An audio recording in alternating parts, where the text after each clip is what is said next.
So next up, we have Dr. Shirey from the Carnegie Institute for Science from Washington, D.C.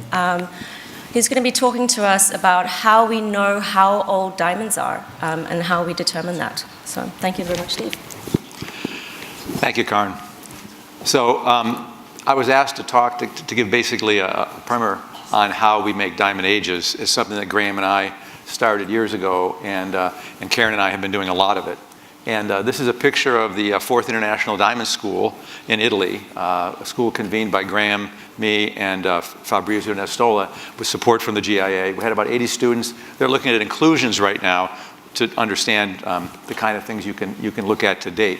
But this is to remind me that we're all learners, and so I'd hope to get this across to especially the gemology community today, that we can make very good age assessments on diamonds. Excuse me.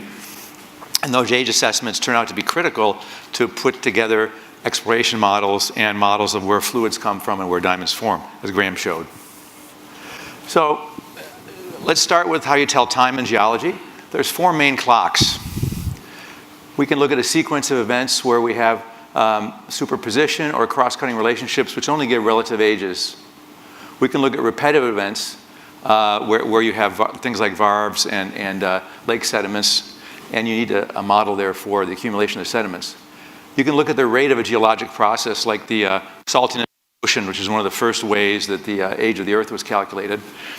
But the gold standard is radioactive dating, and this can be used over the billion-year age for the oldest rocks all the way back to the creation of the Earth.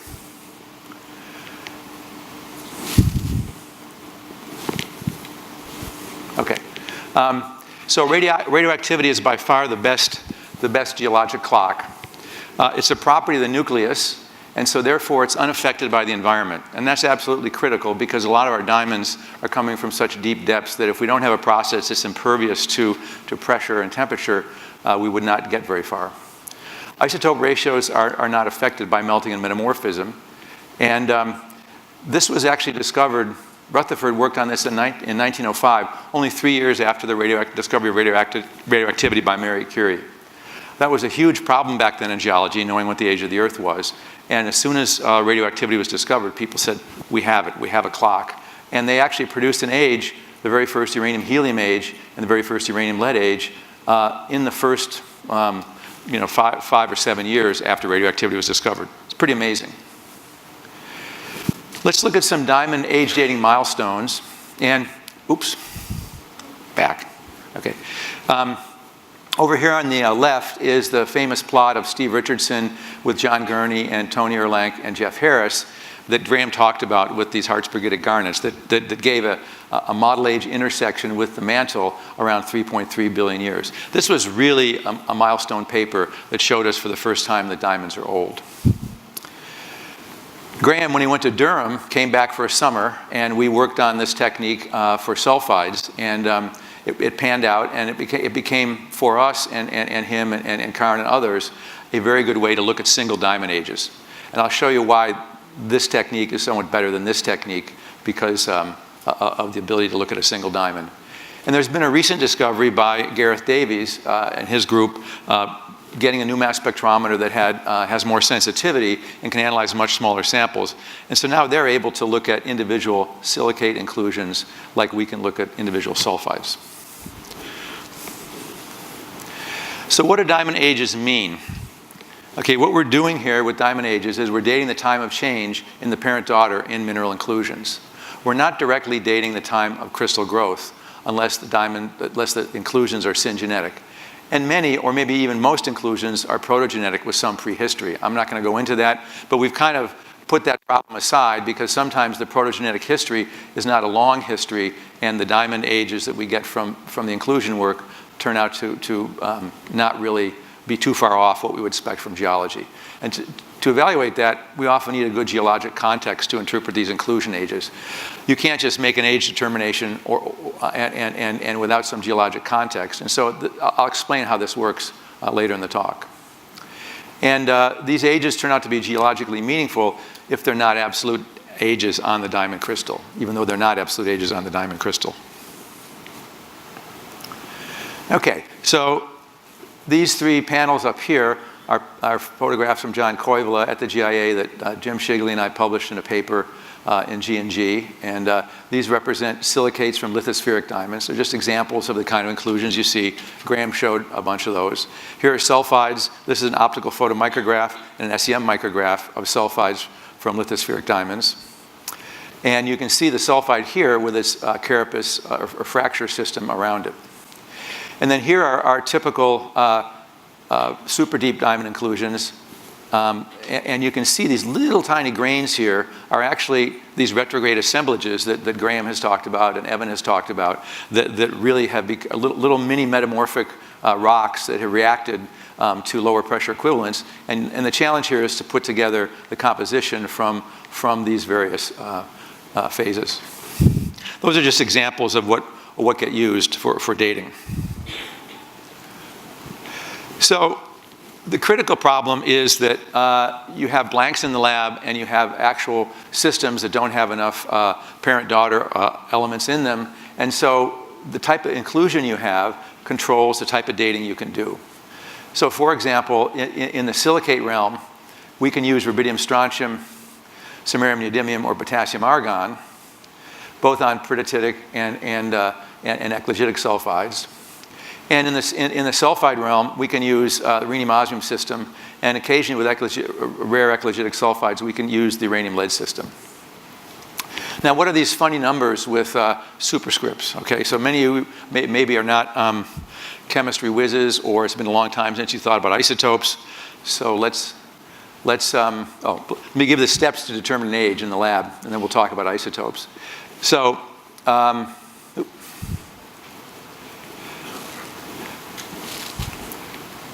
So first you have to find the diamonds with the mineral inclusions, and we love that potential low clarity grade anytime we're looking at, like Graham showed that horrible looking diamond with the ringwoodite and the calcium perovskite in it.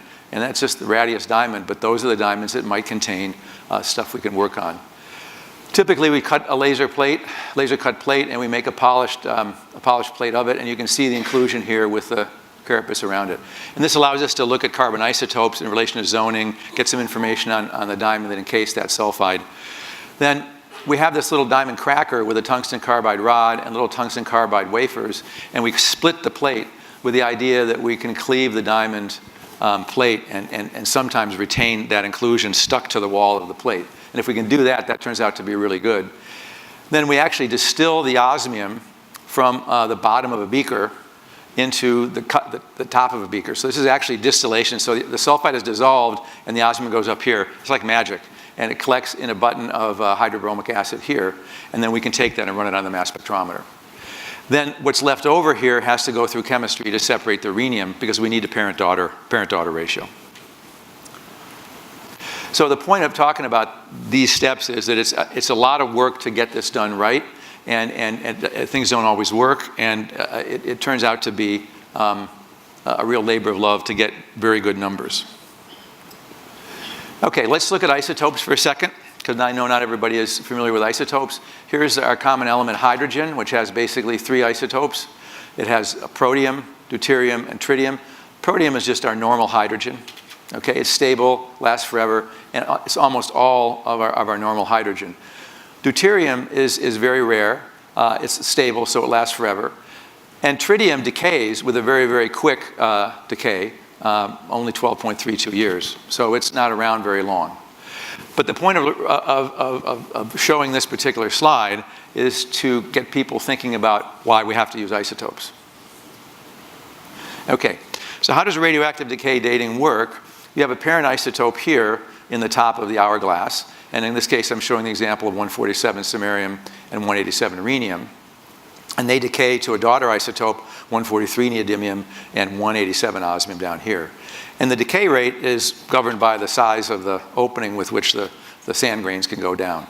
And the half-lives of these parent isotopes are extremely long. For osmium, it's about 42 billion. For 147 samarium, it's about 106 billion. So that is 10 times close to 9 times the age of the Earth, and this is close to 18 times the age of the Earth.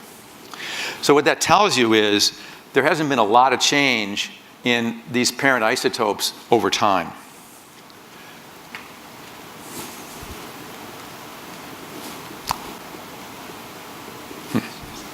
Come on. Okay.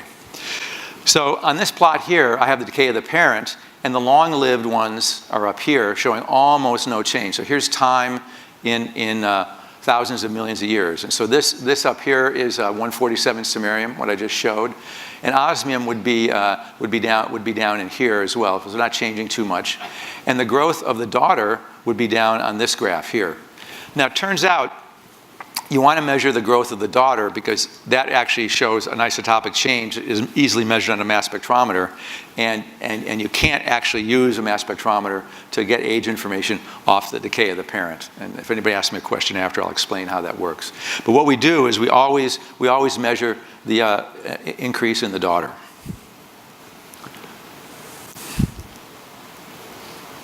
Okay, now a couple things. I'm going to go over some types of diamond ages. I'll talk about model ages, composite isochron array ages, single diamond mineral isochrons, and quarter rim ages. And these other two are kind of specialist examples and not really worth the time in a talk that has to be somewhat abbreviated. But this plot here, which shows the keel where the diamonds are, I put it up to show you that a very important constraint on dating diamonds is that all diamonds are xenocrysts. Okay, they're brought up by the kimberlite. We don't know what the relation is to the nearest neighbor diamond. They're picked up in the mine with a scoop shovel and brought to the crusher. And it's a dog's breakfast. It's really massively mixed up. And so we have to worry about whether, if we get an isochron, whether we're getting a valid age. And that's just the nature of the beast. Not much we can do about that. Okay, so here's how it works. And I'm using silicates here just because I had this particular plot. So this is your parent isotope of rhenium and your stable isotope of osmium. It's not decaying, it's stable. And rhenium will decay to osmium. And if you have a higher rhenium-osmium ratio, you'll generate, if you have a higher rhenium-osmium ratio, you'll generate much more radiogenically derived osmium. If you have a lower rhenium-osmium ratio, you'll generate much less radiogenic osmium. And so these type of diagrams were first worked up in geology, and the caveat was that these would be in equilibrium like a magma chamber that crystallized different minerals, and they would all be in equilibrium. But as I said, diamonds don't follow that rule, so if we do get linearity, it might mean an average age, or it might mean an average age of that diamond fluid. So here's a good example from Steve Richardson's work here on the right. And what you can see is large numbers of individual garnets and pyroxenes plotted along this line. And he grouped them according to their chemistry, figuring that if they came from different parts of the mantle, that would be a good way to associate their parent-daughter ratio with the material. And he had to actually make an averaging argument. And nonetheless, he got an age, it's about right. And I can't read that, but I think it says 2.01 billion. And Graham just said, this is the age of a lot of diamonds in Siberia. So, Steve got it right for just averaging all the inclusions in this particular suite of diamonds. So this is an example of a composite isochron, composite isochron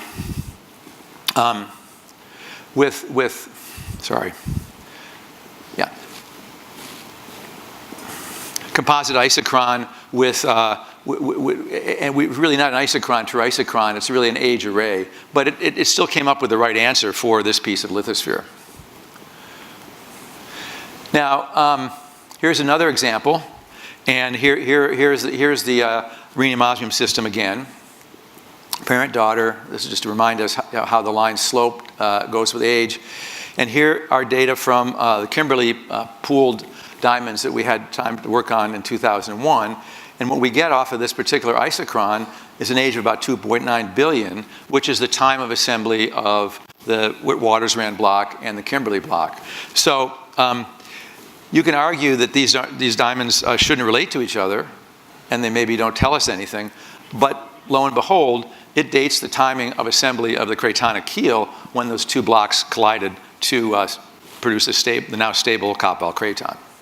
So there's tremendous geological bang for the buck in getting a good diamond age. And that tells us that the fluids coming in at this time probably derived from the underlying oceanic lithospheric plate, where the Kimberley block was the hanging wall for that piece of oceanic lithosphere that dived under the plate. Now, this was shown earlier today by Wu Yi, and this is work that Karen and Wu Yi and I did at Carnegie. She got these Zimi diamonds. This is kind of a gold standard isochron. We have two gold standard isochrons coming up, this one and the next one. And here you've got 3 diamonds. Okay, there are 3 lines here. This diamond has 4 inclusions. This diamond has 3 inclusions. This diamond has 3 inclusions. And what we have here is a mineral isochron on a single diamond. This is immutably the time of this diamond growth. And so what turns out to be really interesting here is that's exactly the time that we have some orogenic event in Western Africa called the Roccolite origin, which brought in diamond-forming fluids and remobilized some lithosphere and allowed the diamonds to grow. So the point I'm trying to make is, you wouldn't think that analyzing these kind of diamonds would give you a confirmation of a big picture that was determined completely independently, but lo and behold, it does. And Graham, in his paradigm breaking talk, this would be another example of breaking the paradigm. Here are diamonds forming in an orogenic event that you wouldn't have expected to be there. Here's another gold standard sort of mineral isochron. So here we have a single diamond quarter rim age, and in this wonderful diamond here, you can see these outer rim samples that were taken out and analyzed, and those are younger. They give a 900 million year age, 910 million year age, and the core of the diamond gives a 2 billion year age. So what you see here is you see diamond growth at the time of the lithosphere stabilization, and then secondary fluids coming in at a much younger time overgrew that diamond. And of course, this would never be known unless you had the ability to kind of devolve these kind of ages. That gives you a whole new model for how this diamond grew. And then finally, a good example of how to use diamond ages to interpret geology and why the paradigm Graham talked about has been broken. Here's Australia. And you can see a seismic velocity map. This is seismic velocity wave speed in percent. This is shear wave velocity. And this is 150 kilometers and 200 kilometers. And so the blue would mean fast. And you can see that there's keel material all the way down to 200 kilometers. Now here are the two, the very prolific mine at Argyle and the mine at Ellendale. And you can see that they plot right in these regions where the seismic velocities are higher. They plot in basically metamorphic belts or orogenic zones that are, crust that was crushed together and shouldn't really, with Clifford's rule, be where we would look for diamonds. Yet we all know that Argyle is the most prolific diamond mine on Earth. And so if you look at what we get from looking at the if you look at what we get from the age information, so here's Karen's Ellendale samples, and they give a really nice age of about 1,400 million years, which is a good age for these diamonds. But what you see here is a very low initial ratio for osmium. It's way down here. The Earth's mantle trucks along like this because it has a certain amount of rhenium in it and it grows. And for something that's 1.4 billion, the mantle should be up here. So what this tells you is these diamonds did not come from the Earth's convecting mantle and were placed with fluids at this time. They actually derived from older continental root material that looks like peridotites that Amber Leger analyzed down here for osmium, which were basically depleted of their parent rhenium. And then at this particular time, the diamonds formed, and we have this age, but the initial ratio suggests that's not where the fluids came from. It didn't come from the below the lithosphere. So I hope I convinced you that age dating is useful. Graham had a very nice slide with all the times on it. But what's equally important, not just knowing that diamonds can grow at younger times, it's relating the diamonds to the regional continental geology to figure out where the fluids come from. That's actually a direct feed into exploration models that have a lot of potential. I'll stop there.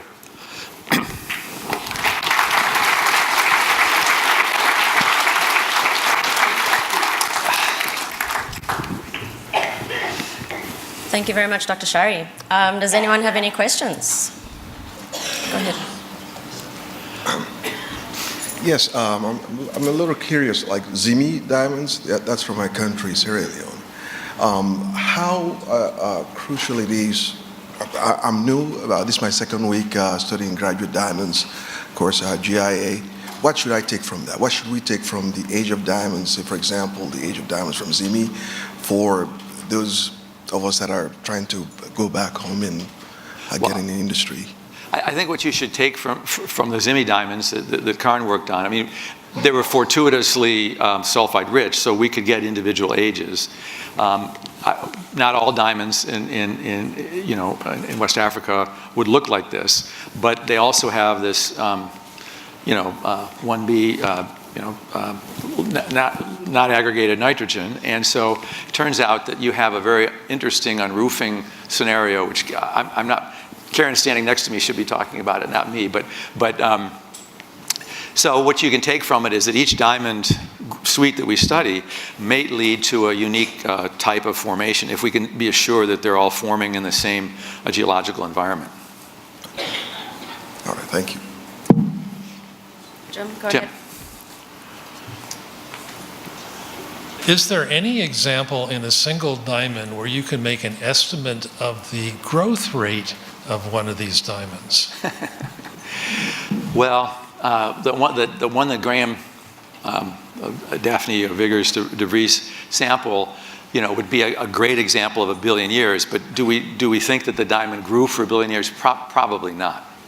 So we probably had a second event coming in at a younger time. A billion years in the diamond forming environment is a very long time, for a diamond to be coated. And I would expect there'd be a lot more going on if they were a long-lived kind of thing. I think it's more important to interpret it as a second event.